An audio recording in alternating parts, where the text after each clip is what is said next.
Long ago, on one sunny and humid afternoon on the streets of my mother's hometown of Fuzhou, China, I called for a taxicab. I got into the back seat and we began to move. Suddenly, a random guy came off the sidewalk, burst into my cab, and sat next to me. Judging by his dark blue suit and briefcase, he was in a rush to get some business done, and out of selfish ignorance, he had impolitely burst into my occupied cab so that when I reached my destination and left, nobody else could get into the cab before he was already there. The man was kind of a jerk. You're not supposed to sit in people's occupied taxicabs. But looking back on everything now, I don't hold much ill will towards him. Anyone who's ever been to China knows how it goes. Drivers honk incessantly. Cars don't stop for you at the crosswalk. People don't respect your place in a line. In China, the societal standard is to be cutthroat and scrappy. To cut corners. If I can take an action to benefit myself, even if it's morally questionable in regards to how I treat you, I'll do it. Everyone does this, and this is why, in recent years, countless members of corporate boards and political leaders have been found guilty of polluting villages, defrauding workers, and deceiving the public. Everyone cuts corners. The Chinese populace is sick of it. A 2017 survey of the general population in mainland China shows that citizens regard moral decline as the country's largest problem. Clearly, something had to be done to guarantee that people would behave better. But it's impossible for any nation's government to change the behavior of 1.4 billion people. Or is it?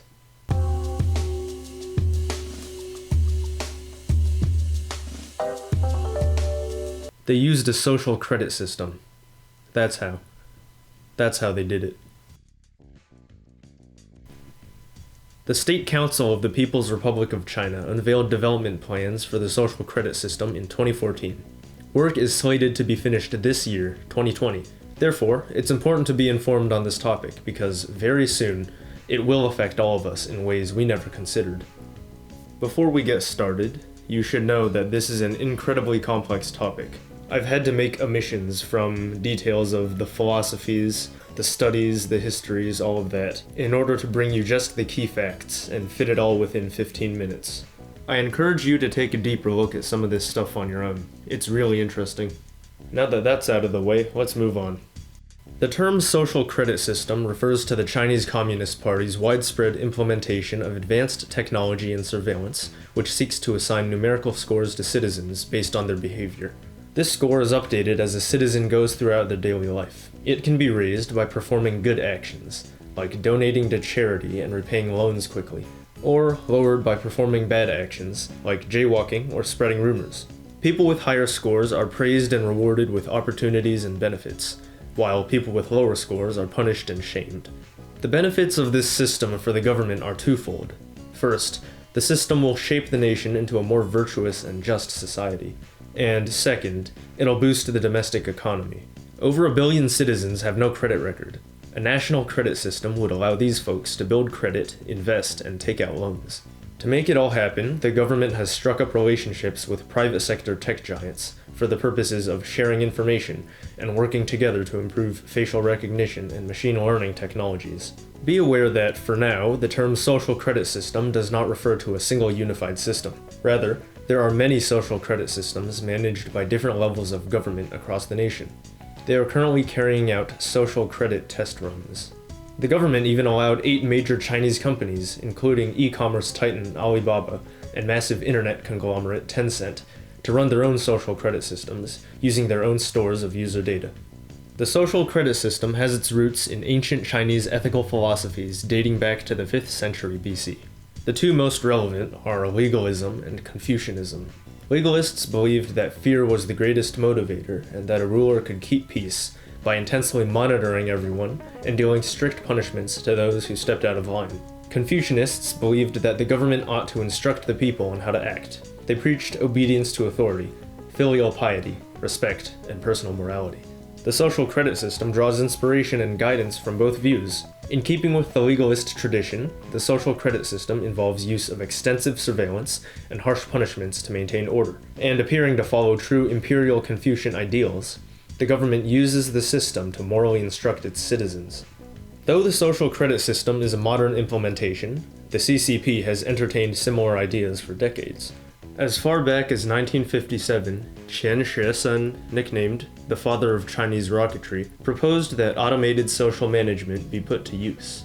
In the 70s, 80s, and 90s, the CCP fell in love with the idea of strengthening control over the nation, combining technology with moral instruction with new legislation. And in 2007, the State Council met to begin construction of the system. Small-scale trial runs took place in cities across China throughout the next few years. Fast forward a bit closer to the present day. Things are picking up speed. Here's the most important thing you need to note.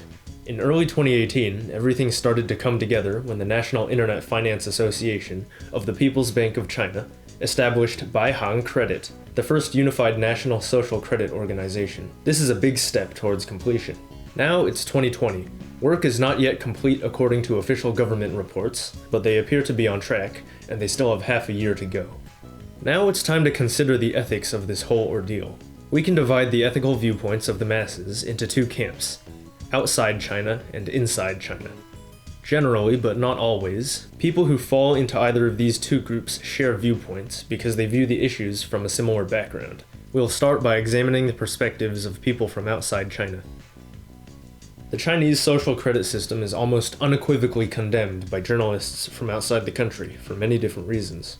Adam Greenfield from The Atlantic worries that the eternal presence of the ever-watchful state would crush the vitality of Chinese cities. For a nation with some of the world's most densely populated cities, that is a real problem.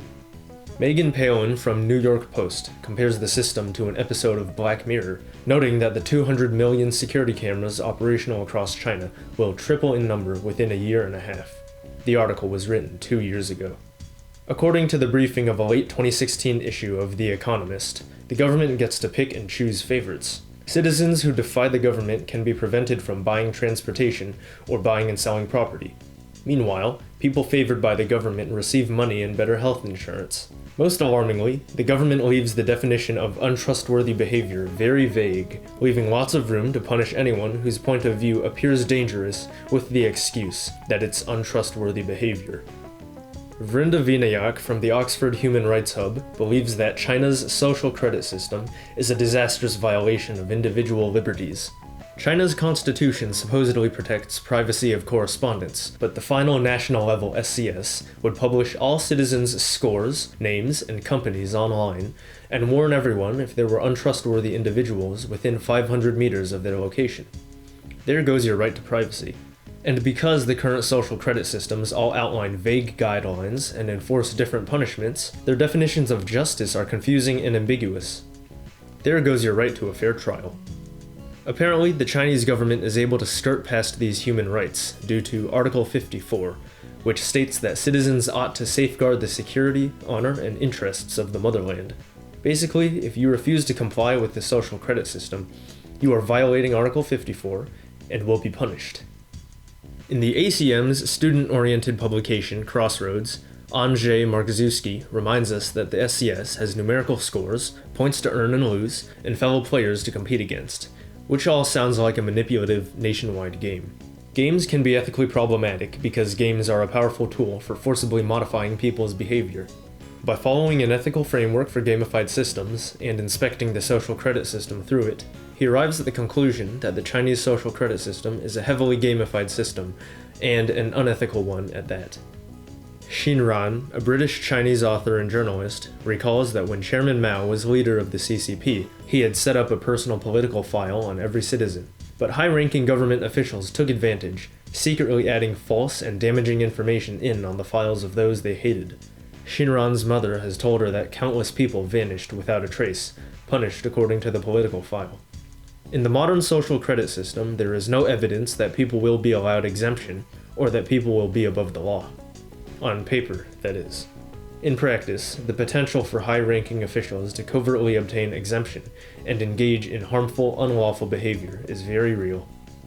Kim Jin-woo of the Asan Institute for Policy Studies in South Korea addresses how China forgoes usage of a traditional credit score like the FICO score, which is the United States' favored measure of consumer credit risk, and instead jumps straight to an all-encompassing social credit system. He investigated the online credit databases and saw names of people, names of companies, case numbers, violations, dates, punishments, and IDs out there for anyone with an internet connection to view. Like Shinran, he notes that, if the SCS becomes the primary criterion for moving up and down in society, the possibility for corruption is massive. No matter what, the SCS is bad news, and that's what pretty much everyone outside China is saying. It's a violation of privacy, it's a brutal exercise of government power, it will be a tool used to crush opposition, it unfairly manipulates citizens like they're in a game. All signs point to unethical. But what do the actual people of China think? Gania Kostka surveyed a 2,000-person sample of the mainland Chinese population in 2018 to see how they viewed it, and the findings might be a bit shocking. A full 80% of respondents voluntarily signed up for commercial social credit systems, knowing full well what the systems entailed. 80% of respondents approved of the system, only 1% disapproved, and 19% didn't heavily approve or disapprove. Approval levels are highest in male, highly educated, city-dwelling, high-income folks. And most crucially, citizens view the SCS not as a sinister tool for surveillance, but as an instrument for improving quality of life and inculcating honest and trustworthy behavior. A couple of individuals voiced their opinions on usage of personal data. One said, "If personal data is used for good reasons, I think it is acceptable." Martin Martvet interviewed Chinese university students in depth to find what they thought, and found overwhelming support for it. The students didn't care much for how their data was churned and ground up into a numerical score. They cared more about the effects of the score. They also generally enjoyed those effects. One student was glad that their high social credit score would allow them to get a foreign visa with less paperwork. Another was thankful that a dating site linked to social credit allowed them to easily view other people's credits. Only one interviewee, someone with a minority background who had been abroad on a student exchange program, was afraid of the social credit system. They expressed fears for their privacy and for the usage of their data. A different student, while not disapproving of the SCS, explained how they felt about it this way. Even though you cannot see or feel this social credit system, and most of the time you will probably not notice it, once you get into trouble, the system might strike you fiercely, or become a big problem in your life. As was previously mentioned, Confucianism has been a huge influence on the worldviews of the Chinese populace. Your average Chinese citizen grew up in a culture that has preached obedience to authority for generations. Thus, it should not be surprising that the people of China are more willing to trust their government, even if it means the apparent sacrifice of personal freedom. But also keep in mind that the Chinese Communist Party has complete control of mainland media, meaning they get to broadcast whatever uplifting message they want about the wonders of the social credit system. Remember that. I'm talking at you from my home in Oakland, California.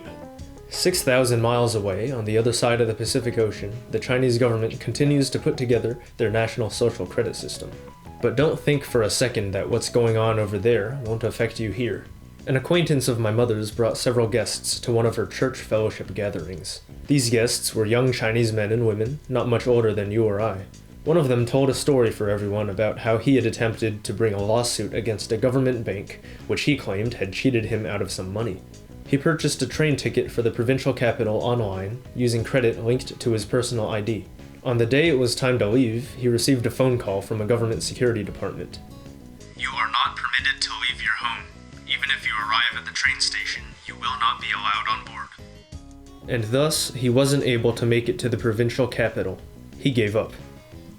I didn't know about this until recently, but this person, someone not very far from me, had a personal experience of how the social credit system cut off his freedom of mobility, and in the future, this system will go on to affect many more people, likely people you know.